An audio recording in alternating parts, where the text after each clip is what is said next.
dinamika penyelenggaraan negara dan penanganan isu strategis daerah kembali menyedot perhatian publik di Istana Kepresidenan Jakarta. Presiden Republik Indonesia Prabowo Subianto secara khusus memanggil pemimpin besar pasukan Merah Tariu Borneo Bangkule Rajang atau yang dikenal luas sebagai Panglima Jilah pada Jumat 28 Agustus 2026.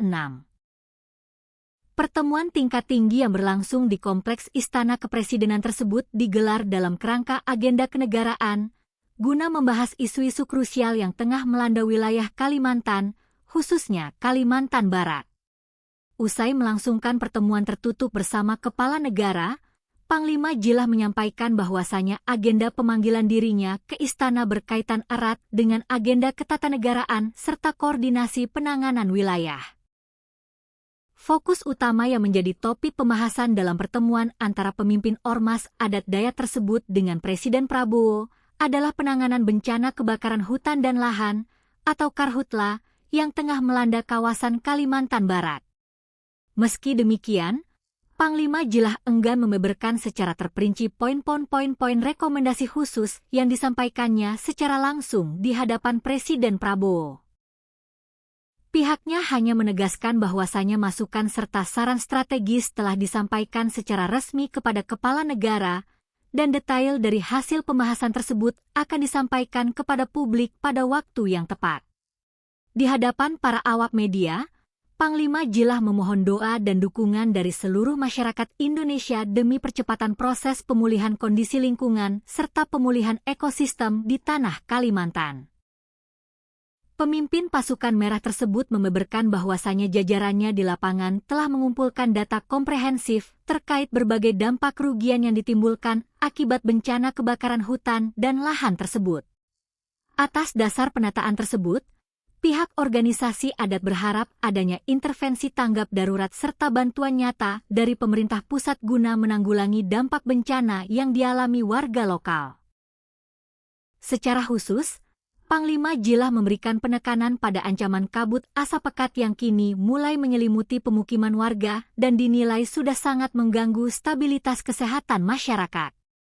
Meskipun tingkat keparahan kebakaran di beberapa titik diklaim masih dalam batas tertentu, namun sebaran kabut asap tebal akibat Karhutla diakui telah menimbulkan gangguan aktivitas harian serta ancaman penyakit saluran pernapasan. Kondisi kabut asap tersebut disinyalir sangat rentan membahayakan kesehatan kelompok usia rentan, terutama anak-anak kecil yang membutuhkan perlindungan kualitas udara bersih. Pemanggilan tokoh adat terkemuka Kalimantan ke Istana Kepresidenan ini menjadi sinyal kuat bahwasanya pemerintah pusat di bawah kepemimpinan Presiden Prabowo Subianto memberikan perhatian serius terhadap mitigasi bencana lingkungan di daerah. Sinergi antara otoritas pemerintah dan tokoh adat setempat diharapkan dapat melahirkan kebijakan taktis dalam penanggulangan Karhutla, penegakan hukum bagi pelaku pembakaran lahan, serta pemberian bantuan kesehatan bagi warga yang terdampak kabut asap. Hingga kini, publik masih menantikan langkah konkret selanjutnya dari hasil pertemuan di Istana Kepresidenan tersebut demi terciptanya penanganan Karhutla yang permanen di Pulau Kalimantan. Di samping aspek kesehatan masyarakat, ancaman kebakaran hutan dan lahan yang berulang di wilayah Kalimantan Barat turut memicu kekhawatiran meluas terhadap sektor perekonomian dan kelancaran jalur transportasi darat maupun udara.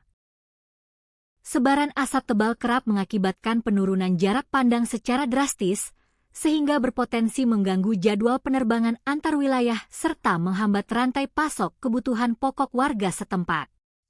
Oleh sebab itu, pertemuan strategis antara pimpinan negara dan tokoh adat terkemuka ini dipandang sebagai momentum penting untuk memperkuat penegakan hukum di lapangan. Pihak otoritas diharapkan tidak hanya berfokus pada upaya pemadaman titik api, tetapi juga menindak tegas seluruh oknum maupun korporasi yang terbukti secara sengaja melakukan pembukaan lahan dengan cara membakar. Sinergi antara aparat keamanan, pemerintah daerah, dan struktur masyarakat adat Tariu Borneo Bangkule Rajang dinilai menjadi kunci utama dalam melakukan pengawasan dini di area-area rawan kebakaran. Pasukan merah yang memiliki jaringan hingga ke pelosok desa dapat difungsikan sebagai garda terdepan dalam mendeteksi munculnya titik panas serta memberikan edukasi pencegahan kepada warga lokal.